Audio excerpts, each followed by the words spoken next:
But the subject I wanted to start with is a manager that is heavily linked to a move to Manchester United is Roberto De Zerbi, with Ten Hag potentially leaving.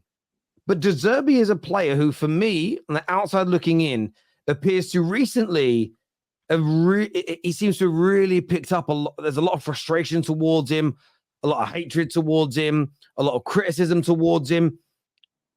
Yes, there's one win, I think, in his last 16 Premier League games. Is this criticism justified in your opinion, Sav? Look, it goes with the territory, doesn't it? I think a level of criticism will go with it, but they're almost the victims of their own success, if you will. This is a club that maybe 5-6 years ago were in the Championship, small ground, not got a lot of money, weren't favourites to come up, weren't favourites to stay up when they came up. Have come up, found a way that works for them, entertained people, played some really nice football, listen, their transfer policy has been absolutely spectacular for a club of that size. They've done really, really well. And this is kind of like the first blip in the road. It's been like that, Terry. It's been a steady incline for years. Now they've hit a bit of a blip because they're up there with the big clubs now. Brighton, the size of their club, for selling their best players, they shouldn't be where they are. They shouldn't. They're up there with the clubs that spend a lot of money, the Arsenals, the Tottenhams, the Chelseas, the Cities, the Uniteds, the Liverpools, the Villas, the Newcastles. They're punching well above their weight. And unfortunately, we're in this stage where the moment a manager has a rocky patch, he's a fraud, he's got to go, he's rubbish, he's lost the dressing room. I don't know, it's all a bit knee-jerk for me. I think he's done a wonderful, wonderful job at Brighton. And the last thing I'll say before you go over to Mo with it is I think we've got to remember as well that this year is the first year that Brighton have had to ever juggle Premier League and European football. And I think it's a huge thing. We're seeing it. Newcastle struggled with it this year, first time in 20 years or whatever. Brighton have struggled with it. Villa, I think it will eventually catch up with them as well. So I do think everyone's going a little bit overboard about how bad he's doing. Brighton are in a wonderful position for the size of their club and for the players they lose. So I think it's crazy. I'm going to tell you how good De Zerbi is, right? For the lot of people that say De Zerbi isn't good, De Zerbi isn't that. Every rival fan, if they want a club not from the top 6 to face the other clubs that they're competing with, they would ask for Brighton. Every single time Brighton played a football club in this league, people said it's a tough game. You'll never see a team going against Brighton. If it's Liverpool, we saw Man City, Spurs, we saw Arsenal go against Brighton. Yes, Arsenal made them look mediocre, but I guarantee you, people before the game were saying, this is going to be a hurdle for Arsenal. You don't say that about every manager. Also, people don't understand one more thing, actually.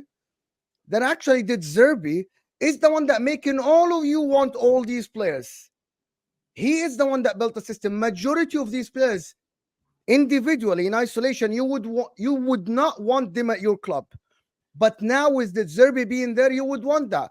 Trossard, Caicedo, people talking about Pascal Gross might solve Arsenal's problem. 3 years ago, under your guy, Graham Potter, with everybody was Graham Potter is this. Statistically, yes, De Zerbi conceded more goals. Stylistic play, goals, chances creation, everything that De Zerbi has done is better than Graham Potter. I'm not saying Graham Potter is bad or anything, but Graham Potter is not even close to De Zerbi. I believe that the style of football De Zerbi play, you would want De Zerbi to have better players. And the guy is literally saying in every press conference, for the people just don't listen, people look at the results and say, yeah, he's bad, right? In every press conference, he keeps saying, it's a small club. We are a small club. I have to play youngsters. Why do you think he's saying that? The board is telling him that we are a selling club. Listen, you got to play that Benamotti. You're going to play this young guy. You're going to play this young guy because we want to sell them. He isn't playing his favorite players. He's playing what the club is telling him to play. And he's vocal about it. He's not even hiding it. And the club isn't shy about it. So people that Zerbi with better players, Sava, would cook. Mo, can I just point out, by the way, like I know when people are going mad about this, I've just been working it out in the background whilst you've been talking there. In the last 23 games, Brighton have lost 4 games of football in 23. Thank you. 4, right? And that is to Man City, Arsenal, Chelsea, and then Luton. Now, all right, you take away Luton, that's a game where you say they shouldn't be getting beaten 4-0, whatever it was. But if you said Brighton were going to lose 3 in 23 before that game yesterday, and it was going to be to Chelsea, Arsenal, and Man City, what a fantastic job that actually is on paper. If you look at that, 4 defeats in 24 games or 23 games. It certainly is, Sav, and you've stole my thunder slightly with that. Sorry, mate. Sorry, I didn't know what you were doing. It's absolutely fine. No, I prepared it earlier. 3 wins in your last 16 matches isn't great. Let's not beat about the bush. It isn't great, but obviously they don't use in the Premier League. Yes. Now, okay, yeah, cool. They don't go back to 17 matches because he won that. They don't go back to 18 matches because he won that. They don't go back to 19 matches because he won that. They don't talk about the fact he won 5 of his first 6 games this season, because if you include those stats, you look at last season versus this year, they're 3 points worse off in the league. At this stage last year, they'd lost 5, drawn 7, won 10. This season, they've won 8, drawn 8, lost 6. They are balancing European football for the first time. By the way, they topped a group that had Ajax and Marseille in it, who are seasoned pros when it comes to playing European football. They're into the 5th round of the FA Cup. So this is still a very good season for Brighton on a pound-for-pound level when you consider how much of a budget they have. Now, some will say, but the club lacks ambition, Terry, they could spend more. Granted. But that isn't on De Zerbi. That's on how the club operates. De Zerbi is working within a budget and within a process and a structure that the club has put in place. Within that structure, within that budget, with what he has available. And by the way, they have suffered an injury crisis as bad as any of the top 6 teams. To still be sitting 8th in the league on 32 points into the knockout stages of European football in the 5th round of the FA Cup, so far for a club their size, with their history, with the trajectory they're going in, is still so far an excellent season. But then we can all manipulate stats. I would actually say that 3 wins in 16 in the Premier League needs to improve. And I think there's criticism that's needed. But as you've said, in that same 16-game period, it's only 5 defeats. Now, in that same time period, Spurs have lost 5. Arsenal have lost 4. City have lost 3. Man United have lost 6. Newcastle have lost 7. And Chelsea have lost 5. So you've got Ange Postecoglou, who is rightfully being praised this season, who in that same time period has lost as many games as De Zerbi, with a significantly higher budget, a significantly bigger club. And I still think if you strip the squad apart, Spurs have more players of a higher standard in it than Brighton do. Genuinely. Because I think there's a lot of Brighton players who do well because of the system they're in and the way the club operates. I think if you take them out of that Brighton sphere, I don't know if you get quite the same player. Gross as an example. I think Solly March. I think these guys are good there. I think you suddenly buy one of them to be a star of Tottenham. I think you'll see him flop very, very quickly as an example. So there are some of their parts, aren't they, Terry? There are some of their parts. They're not of course, they're not yes. superstars in the midfield, defense, and up front. They all know the system. I also Bro's working with Billy Gilmore, people, making him look Billy Gilmore.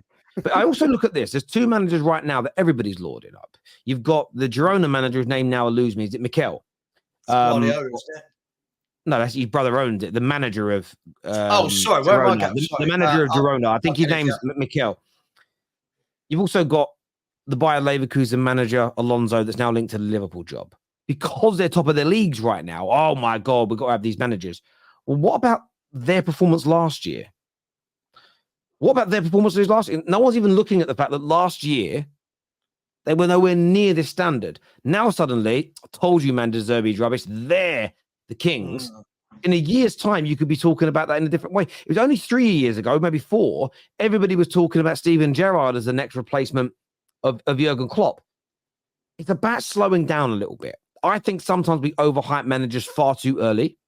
At the same time, I think we are too quick to push them off the edge of a cliff if we don't like them for one reason or another.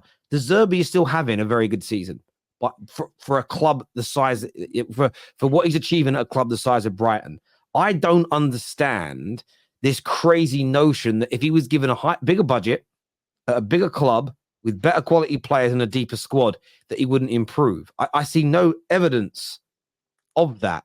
Just because he's for the first time in his old time at Brighton, he's in a bad run. But yet you've got Alonso that is flavour of the month, who last year had lots of bad runs. The Girona manager had lots of bad runs last year. Now he's flavour of the month. It makes no sense to me. Everything happens in vacuums. It's crazy.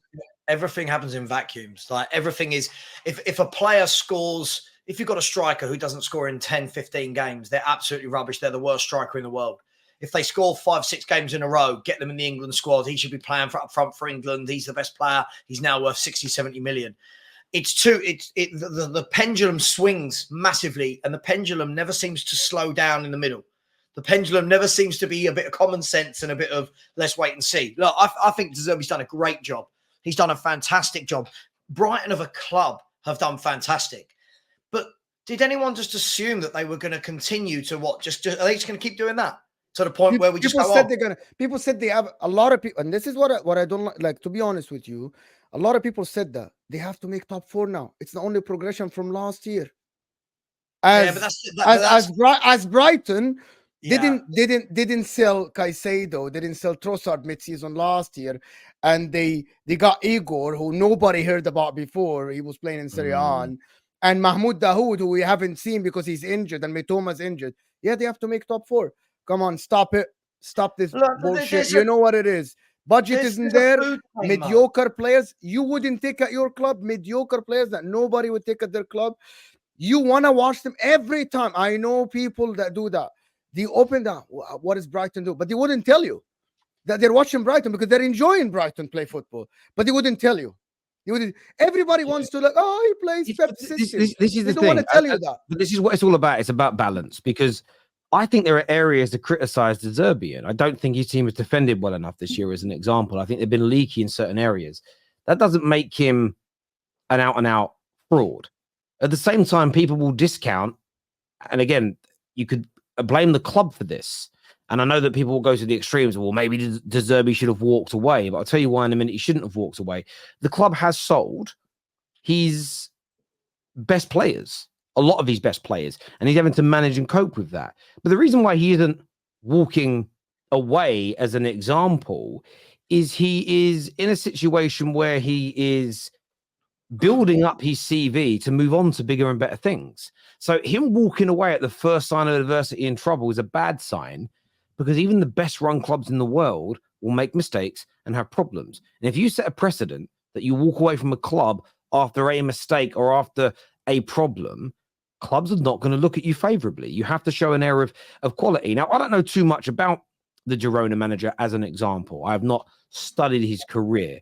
But at the same time, where has he managed before this? What has he achieved? I think he's won a couple of lower level league titles, and that's a good thing. But Ole Gunnar Solskjaer had done that, and nobody raved about him. Now, obviously, this guy's killing it at the moment in La Liga, and he deserves huge praise for what he's achieved so far. And I do think what they've done so far has been mesmerizing. Some of the football is absolutely impeccable. As a football club, Girona is run impeccably well. I'm not surprised. The City Group own like 42%. So you know the way they operate is going to be absolutely tip-top quality. And well-run football clubs, irrespective of the budget, will always do well. And every now and then you get teams that punch above their weight. But if they lose 4 or 5 of their best players this year, I'm then really intrigued to see how well they do next year with those holes in the team. Can they then bring in replacements that are equally as good to maintain those levels? History shows us that's hard. We've seen teams in the past. Wolfsburg in Germany would be a prime example. They won the Bundesliga. I want to say they had Dzeko and had a guy, I want to say his name was Graffiti. It was pronounced something like that. They had a strike partnership, which was amazing. They won the Bundesliga. The team was stripped apart. They've never been back to that level again. I don't even know who that manager was. I don't know what he went on to do. I'd have to go and research it. But for me, it's a case of De Zerbi needs to be criticized. But using this run of games with a low amount of wins, but not being beaten that often, as your proof that he's a fraud, I think is intellectually I think it's intellectually dishonest at this stage to say this proves he's the fraud I've always thought he was. It's not a big enough sample size. What if he goes on from this point to win the FA Cup or the European competition that he is in? Because he's in those tournaments, and I just don't understand the knee-jerk reaction. Where do they go? It's very premature for me. Let's say people having a go at him now. Let's say he leaves. Who are you bringing in that's going to do better? Who, realistically, look at the side. Listen, the size of the club. Yes, you could say that teams could keep going on this trajectory, but not everyone can. If you look at the last 20 years, the last 30 years, the last 40 years, it's normally the same clubs over and over again that are at the top of the tables, right? Yeah. Every now and then you get a club that will come in. I remember, at one point under David Moyes, Everton, do you remember? I think they finished in the top 4. And everyone was like, oh, Everton can now kick on now. It then soon went back to normal. Now, obviously, Man City have kind of changed that dynamic because of the money that they've had chucked behind them.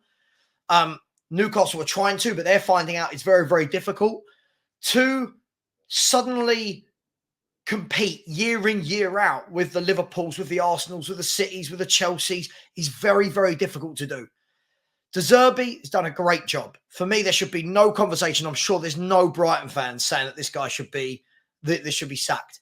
The thing is, to use your example, the Girona manager's done brilliantly. The last couple of years, he's done absolutely brilliant. He's done fantastic. And fair play, he should be getting the plaudits he's getting. But with a level of sensibility to it as well. Because it's the same fans that if this time next year Girona are 7th in the league, he'll be forgotten about. Now, I'm not saying that's going to happen, by the way. I'm not saying that's going to happen. I'm just saying that's what football fans are like, right? Right now, he is the cream of the crop. Everyone's raving about him. Next year, Girona, suddenly they're 6th or 7th in the league, and it'll go, one season wonder. And this is the problem. We're so quick every year to either vilify or praise. We want to put people on this pedestal that's so high that it's unrealistic expectations. Yeah.